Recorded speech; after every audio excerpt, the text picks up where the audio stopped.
Hello and नमस्ते साथीहरु, Subhash setting YouTube च्यानलमा सम्पूर्ण साथीहरुलाई स्वागत छ।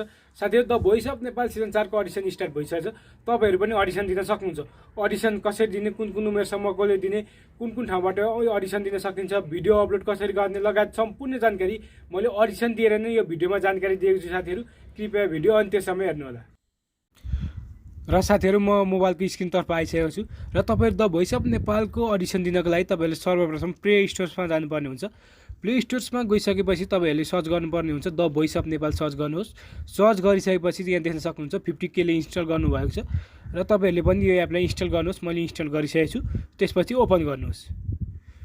ओपन गरिसकेपछि साथीहरु देख्न सक्नुहुन्छ the voice of Nepal season 4 को अप्सन आइसकेको थियो र तपाईहरुले देख्न सक्नुहुन्छ यहाँ अडिसन बटन र अडिसन दिन सक्नुहुन्छ। कोच प्रमोद खरेल, त्यस्तै दीप श्रेष्ठ, त्यस्तै राजु लामा हुनुहुन्छ भने अर्को चाहिँ गेस हु, अर्को चाहिँ कोच चाहिँ फिक्स हुनुभएको रहन्छ। त्यस्तै यहाँ देख्न सक्नुहुन्छ विनरहरू सिडी विजय अधिकारी, राम लिम्बू, किरण गजमेरहरू देख्न सक्नुहुन्छ। अब तपाईहरुले चाहिँ how can I audition if the under the age of 16 भनेको छ।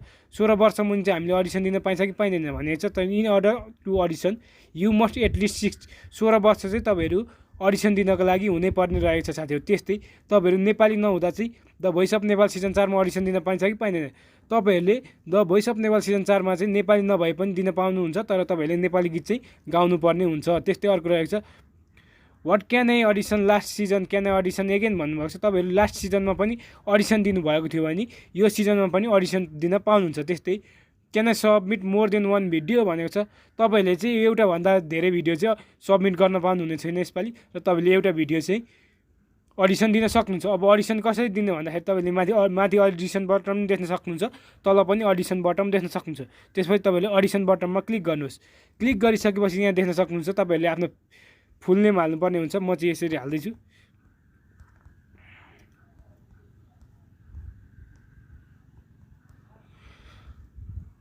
अथवा तपाईहरुले आफ्नो नेम हाल्नुहोस्। तपाई आफ्नो नेम हाल्नुहोस्। त्यसपछि तपाई नेपालदेखि हो भने नेपाल चुज गर्नुहोस्, इन्डियादेखि हो भने इन्डिया चुज गर्नु, अथवा कुन कन्ट्रीदेखि हो तपाईले आफ्नो कन्ट्री चुज गर्नुहोस्। त्यसपछि तपाईहरुले आफ्नो इमेल हाल्नुपर्ने हुन्छ। कन्ट्री चुज गरेर तपाईहरु फोन नम्बर हाल्नुहोस्। फोन नम्बर हालिसकेपछि तपाईले इमेल हाल्नुहोस्। इमेल हालिसकेपछि तपाईले यहाँनिर आफ्नो प्रोभिन्स चुज गर्नुपर्ने हुन्छ। प्रोभिन्स 1 अथवा प्रोभिन्स 2, बागमती प्रोभिन्स, अथवा तपाईहरुको कुन प्रोभिन्स हो तपाईले आफ्नो प्रोभिन्स चुज गर्नुहोस्। म बागमती चुज गरेको छु अहिले। त्यसपछि आफ्नो डिस्ट्रिक्ट चुज गर्नुहोस्, भक्तपुर। त्यसपछि मैले सूर्य विनायक 4 भक्तपुर हालेको छु। तपाईहरु पनि आफ्नो लोकेसन अथवा एड्रेस चाहिँ हाल्नुपर्ने हुन्छ। त्यसपछि यहाँ एजुकेसन ब्याकग्राउन्ड तपाईले चाहिँ एजुकेसन कति पढ्नु भएको छ तपाईले आफ्नो एजुकेसन हाल्नुपर्ने हुन्छ।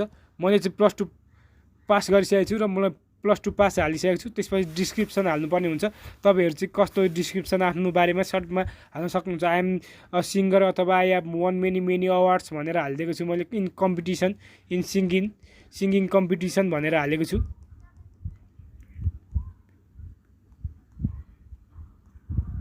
यसरी नै तपाईहरुले पनि हाल्न सक्नुहुन्छ।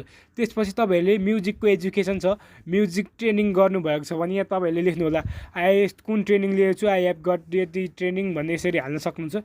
त्यसपछि यहाँ तपाईले देख्न सक्नुहुन्छ प्रिभियस पार्टिसिपेसन तपाईले लास्ट अडिसन दिनुभएको थियो लास्ट सिजनतिर भने यस गर्नुहोस्, दिनुभएको छैन भने नो गर्नुहोस्। यहाँ लास्ट सिजनमा अडिसन दिएको छ भने तपाईहरुको no so your name of so अनि कम्पिटिसन पोजिसन भनेर यहाँ हाल्नुपर्ने हुन्छ। दिएको छैन भने नो गरिदिनुहोस्। त्यसपछि तपाईहरुले यहाँ देख्न सक्नुहुन्छ सिटिजनशिप अपलोड गर्नुपर्ने हुन्छ।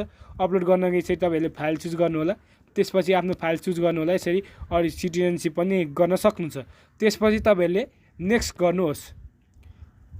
नेक्स्ट गरिसकेपछि साथीहरु तपाईहरुले यहाँ चाहिँ सिलेक्ट अ भिडियो भन्ने अप्सन आउँछ। तपाईले चाहिँ सिलेक्ट अ भिडियोमा क्लिक गर्नुहोस्। सिलेक्ट अ भिडियोमा क्लिक गरिसकेपछि तपाईहरुले यसरी देख्न सक्नुहुन्छ आफ्नो फेस आउँछ, अथवा तपाईहरुले क्यामेरा गरेर यसरी तपाईले भिडियो रेकर्ड यसरी साथीहरु तपाईले रेकर्ड गर्न सक्नुहुन्छ। यसरी भिडियो गरिसकेपछि चाहिँ तपाईहरुले 2 मिनेटसम्मको भिडियो अपलोड गर्न सक्नुहुन्छ साथीहरु। त्यो भन्दा धेरै चाहिँ पाउनु हुँदैन, गर्न सक्नुहुन्छ। त्यसपछि तपाईहरुले गर्नुहोस्।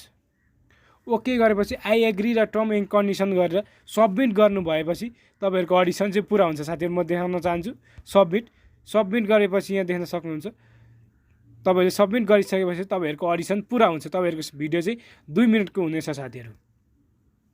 र साथीहरू म चाहिँ अहिले सबमिट गर्न चाहन्न, किनभने मैले यतिकै डेमो गरिरहेको छु र म भोइस अफ नेपाल सिजन 4मा चाहिँ म सिङ्गिङ गर्ने होइन र तपाईँलाई जानकारी दिएको हो। र साथीहरू तपाईँहरूले यसरी नै the voice of Nepal season 4मा अडिसन दिन सक्नुहुन्छ। केही समस्या भएमा अथवा भिडियोमा अथवा केही समस्या भयो भने कमेन्ट मार्फत कमेन्ट गर्नुहोला र अझ केही समस्या भयो भने हाम्रो फेसबुक पेज सुभाष सेटिङमा पनि जोइन हुन सक्नुहुन्छ साथीहरू। धन्यवाद।